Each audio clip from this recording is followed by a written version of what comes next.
Ladies and gentlemen, welcome back to another edition of Review of Honor, where we break down everything that happens inside and, well, kind of outside of a Ring of Honor ring.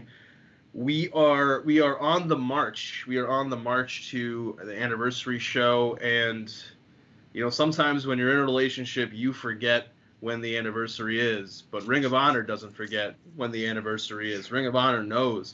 Ring of Honor is making plans. They've got a list. They're checking it twice. It's not Christmas, but they are ready to give us some gifts in the form of some match announcements for the anniversary show. And this is another episode that builds towards that anniversary show. But before I can get into any of that, I got to introduce my tag team partner. You guys know him. He's the three-time baby-making champ, Ness. Sir, how are you doing this evening? I'm doing mighty fine. Thanks for asking. And to piggyback off of that statement, yes, knowing your anniversary is a great thing, but forgetting it, you'll end up like some of these guys on Ring of Honor, just getting your ass kicked. Yes. So, yes. Yeah, that's not a good thing to do. Fellas. I mean, depending on how your significant other treats you, you may end up you could end up with some broken ankles. Like you could, like how Vinny does to the OGK, how the OGK does back, or very worse, you could end up with broken ankles, and then your spouse could like not give a shit, like Maria. Like, it could be one of those kind of situations too, because you forgot the anniversary. So now she's just like, well, you go get some crutches and you'll be all right. Like you put some Band-Aids on it, some Neosporin, you'll be all right. Well, guys, before we get into the episode itself, just a reminder, hit that like button, comment, share, subscribe. We, just as Ring of Honor is on the march to the 19th anniversary show, we are on the march to even more subscribers. We passed the 1,000 mark. We blazed past the 1,000 mark. Let's be honest.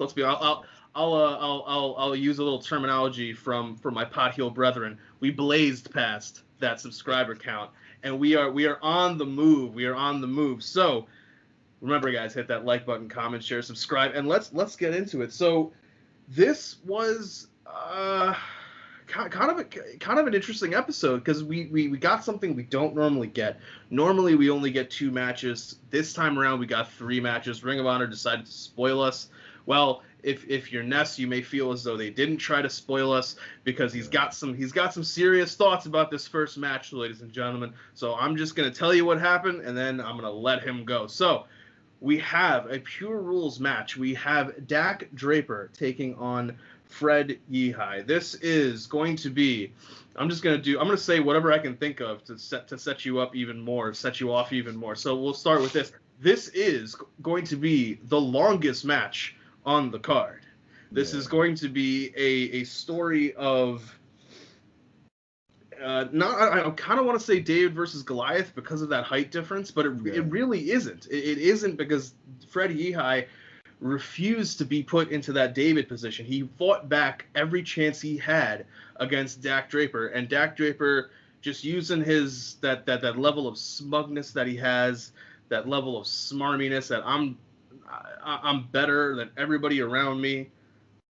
He comes in there, and Fred Yeehai is like, "No, sir, you don't know. I'm going to try to chop you down to size."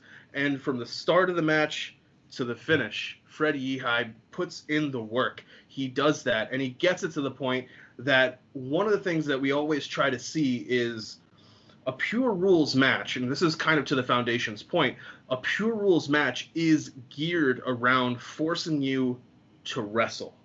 It's forcing you to be an honorable person. So how do heels find ways to cheat? How do they find ways to get around these rules? Well, right now it seems as though Ring of Honor is relying pretty heavily on that one closed fist rule, because Dak Draper uses that one closed fist to basically change the entire landscape of this match. It was going pretty even Steven back and forth, maybe leaning towards Dak Draper's side, but as soon as Fred Yeehai looked as though he might take the advantage and take it seriously and maybe take it all the way, Draper knocks him with that closed fist, and he even looks over to where the judges and the rule people are, and he's like, I got one. I know I have one. And basically after that, the match is almost, I mean, it just basically ends after that. So Dak Draper is able to pick up the win over Fred Yeehai, puts him into, I gotta say, puts him up the ranks. You know, we last week we saw somebody who was number one get taken down. Now we're seeing Dak Draper rising up further. So I gave it 2 stars.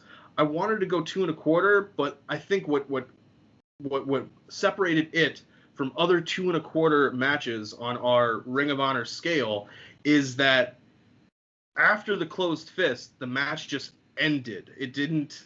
I felt as though they needed to go a little bit further, and they just, I don't know, didn't. So that is enough for me to bump it down to 2 stars. But Ness, what are your thoughts on this one, sir? Where do I begin? All right, I'll give Dak Draper his just due. He plays his character up to the point where I don't like him. He's just like, oh, I'm better than you, and I forgot what catchphrase he was using, but I think it was like I don't know what the hell he was saying, but it's annoying. It annoys the hell out of me because I don't think he's that good to be that smug, but he's a heel, so that comes along with the territory. I also don't think he's in no class or league as Fred Yeehai, but with that comes, there had to be that type of match. It was a little bit back and forth, kind of maybe going. It could have been anybody's match at one point. The closed fist came into play. Now, again, that's always going to be great for storytelling. Like you said, you have to wrestle in these pure matches. I don't think Dak Draper is a pure wrestling guy. He just seems he's more so of the regular match. I don't see the pure style, the technical ability, anything of that nature out of Dak Draper. So that already turns me off. Pause from watching him in a pure match because I know what I'm looking for. I know what I'm looking for, and I know what I'm expecting to see, and he doesn't really fit that mold. Again, even just before the match started, their promos, okay, he's the cocky guy. Clearly, he's gonna talk your shit. Understandable. It just seems like Fred Yeehai he had that motivation. He's just like, look, man, I'm just coming up with loss after loss. Are you ready to deal with a hungry savage weight? So I'm like, all right, cool. He's going to get this win because he needs it. That doesn't happen. Okay, I can deal with that. I could also deal with how the match ended with the closed fist. Again, the heel taking advantage of the situation because he couldn't overcome Fred Yeehai, and his determination to try to get the victory. And that just led to the finish. There was the one closed fist, gets the warning, and it just transitioned into his finish, and then the match is over. It definitely went a little bit too long for me, in my opinion. Again, because I don't think that was a setting that Dak Draper should have been in. I don't think that's his style, and I really don't see why he's in the pure division. But it is what it is. I'm trying not to nitpick so much, but it's just so much I had. I was just so against a lot of this match. This match. You know who he reminds me of? He reminds me of a more polished, in the sense of character, a more polished JBL. Yeah. Like that sense of, in the sense, like the character is just, I'm so much better than everybody around me. Back when JBL was like the heel JBL on SmackDown, and it was just like, I'm a wrestling god, and you're not. You're not. Exactly. I agree with that to 100%. Exactly. But yeah, I'll rate the match. I'll give like 1 3/4. Man, it just really left a bad taste in my mouth I know for the most part, when we watch these matches, even if they're like not the greatest, or it was just like, I really wanted Fred Yeehai to get this win. I think he really needed it. So I'm kind of like making the overall rating suffer due to that. Trying not to be a mark, but whatever. I'm going to be a mark. But yeah, it was, and then that is just, oh man, it just left a bad taste in my mouth. Because this is somebody that at least he's one of the pure guys. He is all for he's an honorable guy. So you would expect that the honorable guy looking for the win, looking for the come up. No, he gets overturned by the jackass jock, which again, that's always good for storytelling, but I'm not seeing it that way right now. I'm nitpicking, and I'm going to nitpick. I don't care. That's fair, sir. That's fair. After this, we have a nice backstage segment where Quinn McKay is talking to Tony Deppen. We find out that we're getting Deppen versus Kenny King, the newly minted Ring of Honor Tag Team Champion, Kenny King. And Deppen knows that if he can get past Kenny King, that he gets another shot at Dragon Lee and that TV title. That's what it's all about. It's about being champion. It's about winning. So our next match on the card is Deppen versus King. And I gotta say, I like this one. I like this one. I did like this. And I'm not the biggest fan of Tony Deppen and to begin with, but this was actually a pretty dang good match. I gave this one 2.5 stars. I liked just the news, despite the fact that we were not that high on how they did the Kenny King bait and switch with Shane Taylor. I gotta say, now that they're having Kenny King almost fully embrace the LFI thought process or way of life, it really does work. And I like how just when he comes out, he's looking over at Caprice Coleman. Like he's trying to get that dig in, and it's smart. It's really smart, because I don't know if they planned it beforehand or it was just a spontaneous thing, but maybe Kenny realized, hey, there's no crowd. There's nobody for me to play off of to get that reaction. But I can reach the people watching by pissing off Caprice Coleman, because Coleman and I have that history. So let me make sure that I give him that look, so that even, like, that's what I'm saying, even if they hadn't planned it out, because he's banking on Caprice Coleman being professional enough to know, hey, this is what I'm trying to do, and Caprice Coleman to act off of it. Or if they did talk about it beforehand, either way, it does the job of Caprice being able to just say, I understand why he did it. Like, I understand what he did, but I don't understand why he did it. He didn't need to do it. And that level of, because, to your point about Dak Draper not being the best, Roosh, Dragon Lee, and Kenny King are 3 of some of the best wrestlers in the world. They don't need to cheat. They don't need to do this. The fact that they're choosing to do it is what makes what makes LFI that much more hated as a heel group. And that's what happens in this match. Kenny King and Tony Deppen are using everything in their arsenal against each other. And I gotta say, I was actually amazed at the lack of use of Dragon Lee, Bestia, and Amy Rose, because all 3 of them are ringside. Now, granted, if Amy Rose had gotten involved, I don't know what really she was going to do. I was waiting for that. Because there's like multiple points where they kind of cut to her or show her, and she just like has a blank look on her face, and And actually, if we're talking about that whole dynamic in that relationship, you sent me a video clip from Instagram of issues between Amy Rose and Kenny King, where Amy just doesn't seem to be able to get Kenny King interested in talking about the match with Deppen. Now, what's interesting is when they aired it on Fight as part of this episode, but they cut out the part in the beginning where Amy was useless and included at the end the part where Kenny randomly yells at her. So it just comes across as random, but even in this match, her actions come across as random because she doesn't do none of them do anything, but it all makes sense at the end. Tony Deppen with a nice surprise win over Kenny King, pinning our Ring of Honor Tag Team Champion. Immediately after the match, we have the dogs of LFI hit the ring. Bestia comes in, Dragon Lee comes in, and they start going to town on Tony Deppen.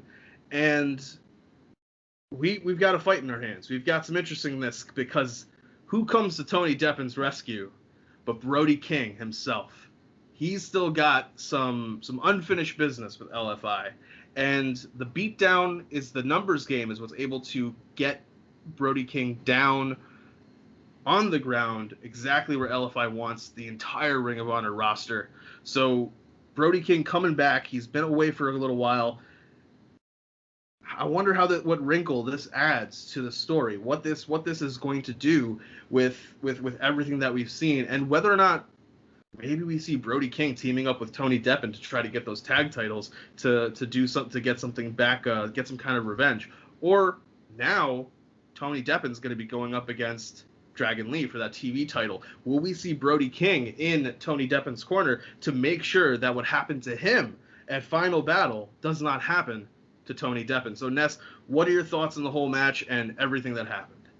Yeah, I gave this match 2.5 stars. I enjoyed it a lot more than the opener.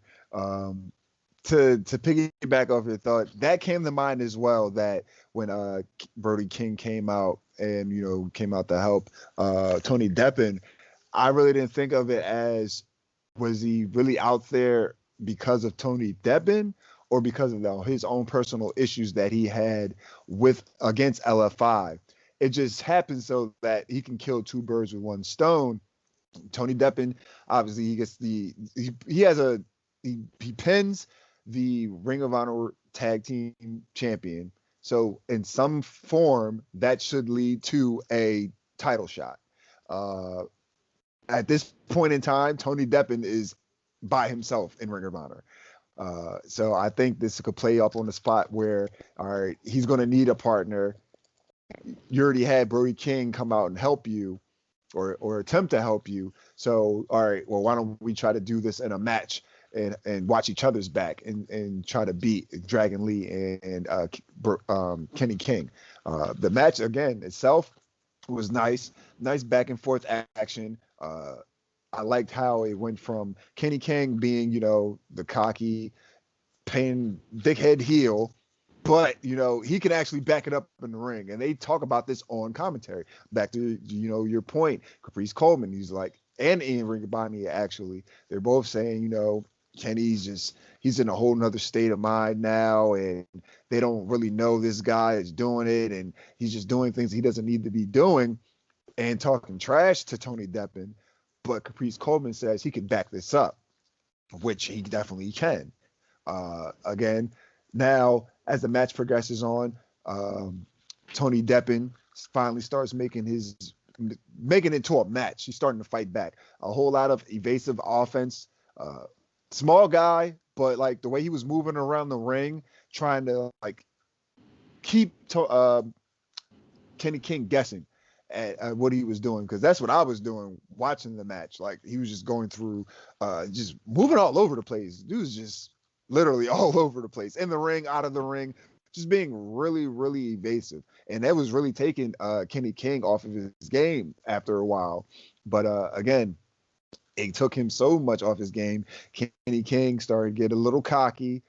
They're telling him, hey, man, finish the match, get the match over with. They're all telling him, what are you doing, Kenny? Dragon Lee and Amy Rose on the outside. There's a point where he goes for, I think it was the Tiger Driver, and he just pulls him up out of the pin, just being, again, cocky, thinking that this guy is not on your level, only for the most dangerous move in professional wrestling, the roll-up, to put him away.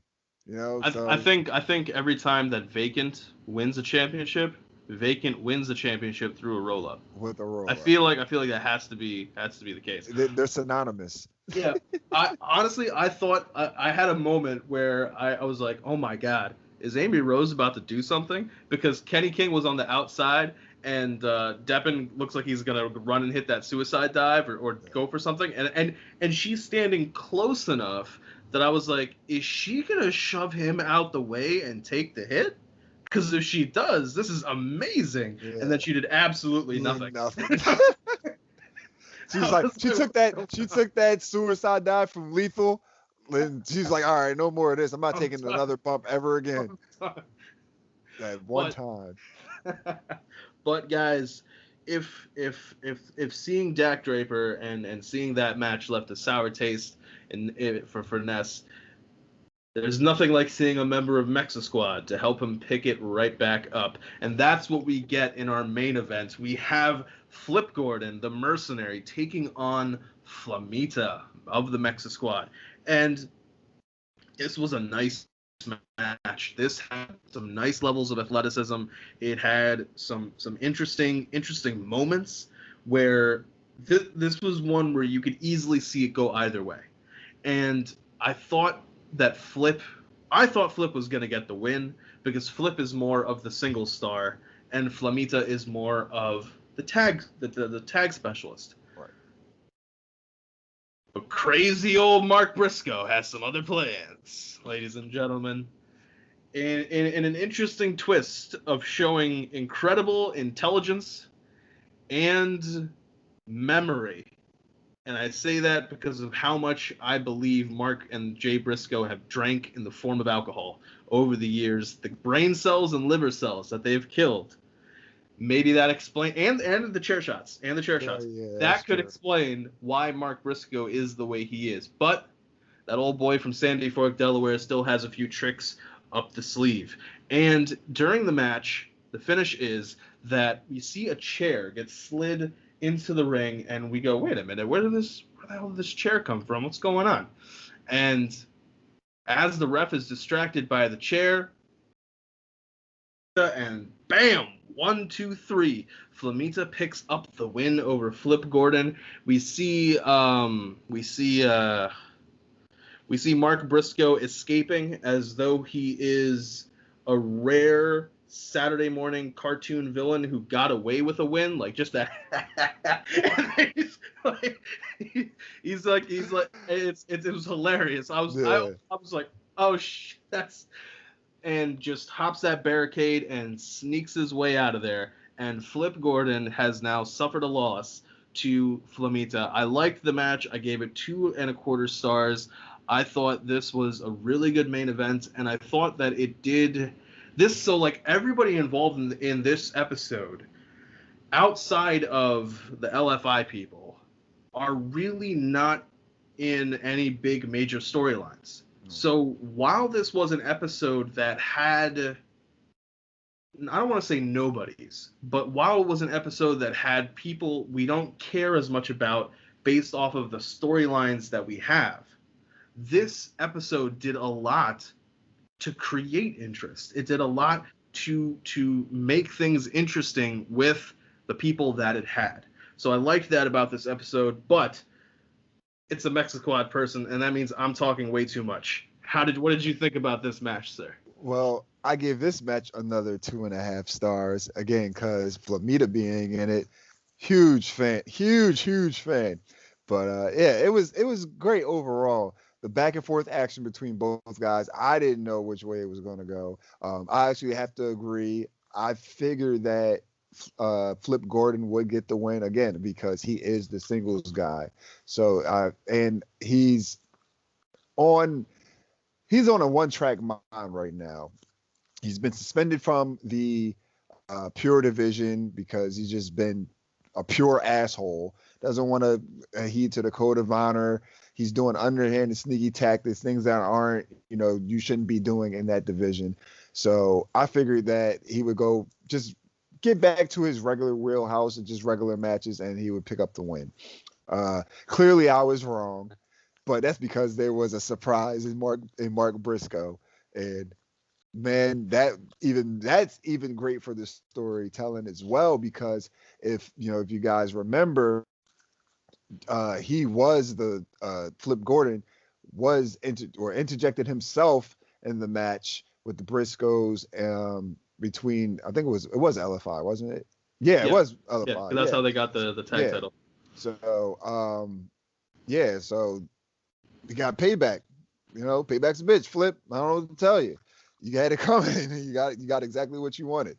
So, but yeah, overall, you can't blame Mark Briscoe, because he went through all that trouble. First, he lost his partner. Then he found PCO to replace his partner. They lost that opportunity. He gets his brother back, and now we're like, okay, let's get this tag title thing. And then Flip comes out of nowhere being an asshole and costs them the match. So you know what? Crack him on the head with the chair. Do it. Yeah. And then, it was crazy because he tries to go after Mark Briscoe. He's like, oh, fuck that. He walked too far. For me to still here, though, I'll kick his ass. And then, the rest of the Mexican squad comes out, and then, not even just kick his ass, takes his mask off, which that is the most, oh man, this guy's just racking up disrespectful points. He won't shake your hand. He won't adhere to the code of honor. He's punch you in the face in matches where he shouldn't be punching you in the face. And in my opinion, the ultimate disrespect, he removes the mask of a luchador. You don't tug on Superman's cape, and you don't take off the mask of a luchador. Those are two things that you don't. I didn't even want to bring it up, because I was like, I know Ness is gonna get hot about it. Yeah, man, listen. He said, he removed the mask. I said, God damn it, somebody kicked that guy's ass. Just think, like 2.5 years ago, everybody was so happy for this guy for winning that battle royal so he could get into All In. Yeah. And now look at him. Now look at what he's become. Now when he's booked, we're like, shit, Flip Gordon's on the card. God damn it. Got to deal with this guy. But it was a good match overall. I just want to see where they go from here. Is he's going to continue to, actually, I believe he will be facing Mark Briscoe. I don't know if it's going to be next week or if it's at the anniversary show. I think I've seen something on the website that these guys will be having a match. I have to look it up.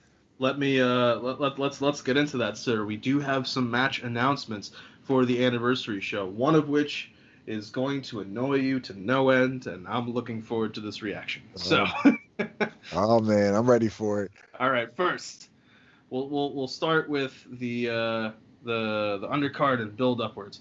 We have announced Dalton Castle versus Josh Woods with Silas Young in his corner. We have Mark Briscoe versus Flip Gordon. We have Matt Taven versus Vincent in an unsanctioned match. We have LFI versus the Foundation's Rhett Titus and Tracy Williams with the tag titles on the line. We also have Dragon Lee versus Tracy Williams for the TV title. So that's interesting because it's got both. Yeah. Both of them. We have Shane Taylor Promotions putting the titles on the line against Mexa Squad. We have EC3 versus Jay Briscoe. We have Jonathan Gresham defending the Pure title against Dak Draper. Wait a minute, wait.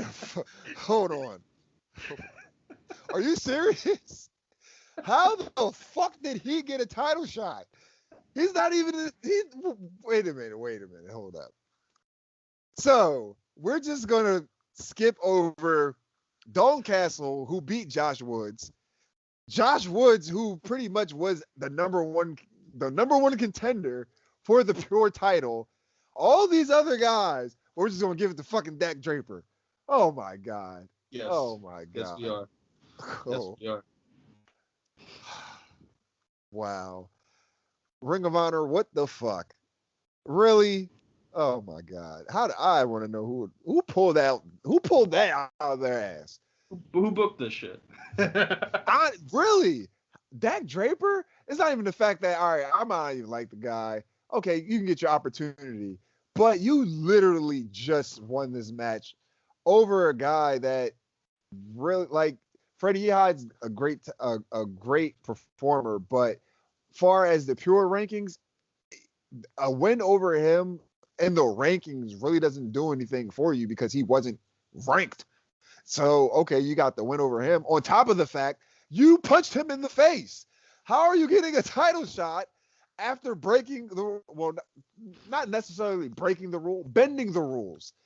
Ring of Honor management put these rules in place for a reason. So these guys use them to their advantage and then get rewarded after the fact. I'll tell you why. Because of that win over Fred Yeehai, Dak Draper's 3-0 in pure rules matches. That's why.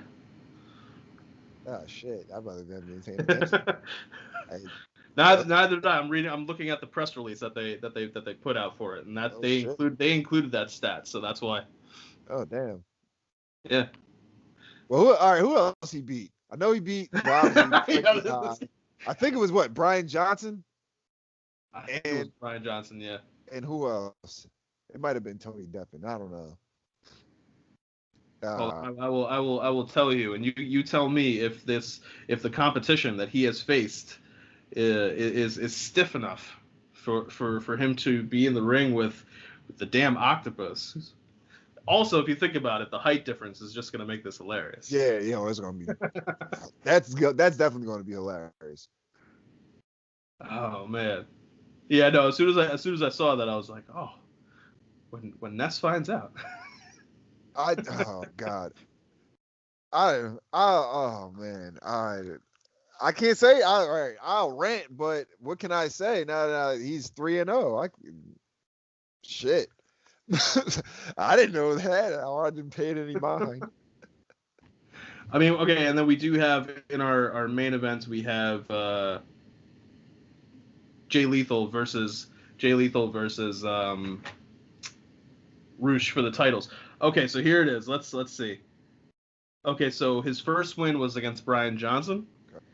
His second win was in a dark match during the Championship Edition show a couple weeks ago, where he defeated Joe Keys.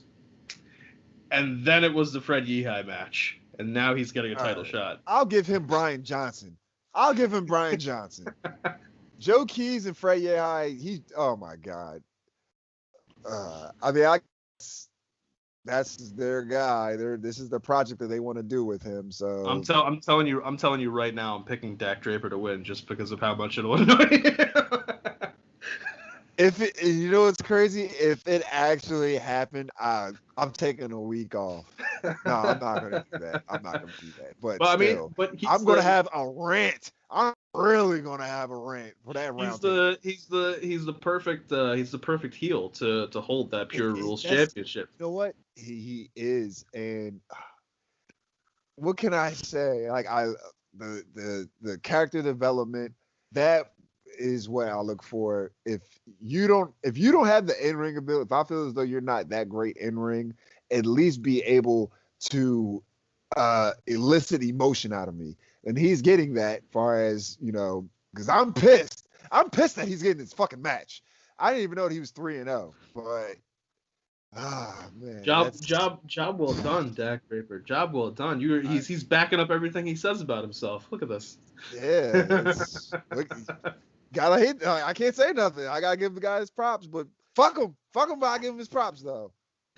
But guys, we are now about a week away from this anniversary show. We only have one more episode to go, and whether or not Ness is going to have an angry rant for us, we're going to have to find out. But we will find that out together here on Review of Honor. Ness, tell the fine people where they can find you, sir. You can follow me on Twitter at skinny_Kravitz, and you can follow me on Instagram at skinny__Kravitz. And clearly, you can catch me on the True Hill Heat YouTube channel.